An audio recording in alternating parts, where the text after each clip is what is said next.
Marine task force Jakhau sector દ્વારા દરિયાઈ વિસ્તાર પર વિવિધ ટીમ બનાવીને ચેકિંગ હાથ ધરવામાં આવ્યું હતું. ખાસ કરીને કોઈ સંદિગ્ધ વસ્તુ જણાય તો તાત્કાલિક અસરથી સંબંધિત એજન્સીને જાણ કરવા માટે અનુરોધ કરવામાં આવ્યો હતો.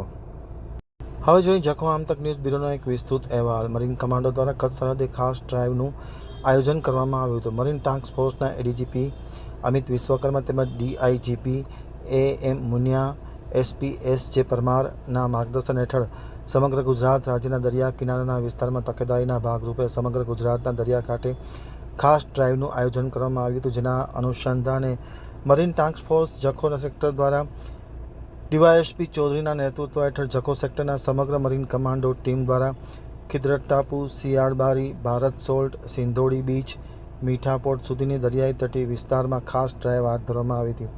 વિવિધ વિસ્તારોમાં અલગ અલગ ટીમ બનાવીને સઘન ચેકિંગ ધરવામાં આવ્યું હતું. માછીમારોને પણ વિશેષ પ્રકારની માહિતી આપવામાં આવી હતી. કોઈ શંકાસ્પદ વસ્તુની હેરફેર થતી જણાય તો તાત્કાલિક અસરથી સંબંધિત એજન્સીનો સંપર્ક કરવા માટેની પણ સૂચનાઓ જારી કરવામાં આવી હતી. યુદ્ધના કારણે દરિયામાં તૂટી પડેલા જહાજો, બોટો, મિસાઇલ જેવા યુદ્ધમાં વપરાયેલા સાધનો જે તૂટીને તણાઈને દરિયા કિનારે આવવાની શક્યતા છે. હાલ દરિયો તોફાની હોવાથી બિનવારસુ ડ્રગ્સના પેકેટો કિનારા ઉપર મળી આવે છે, જે વિશે લોકોને સતર્ક કરવામાં આવ્યા હતા.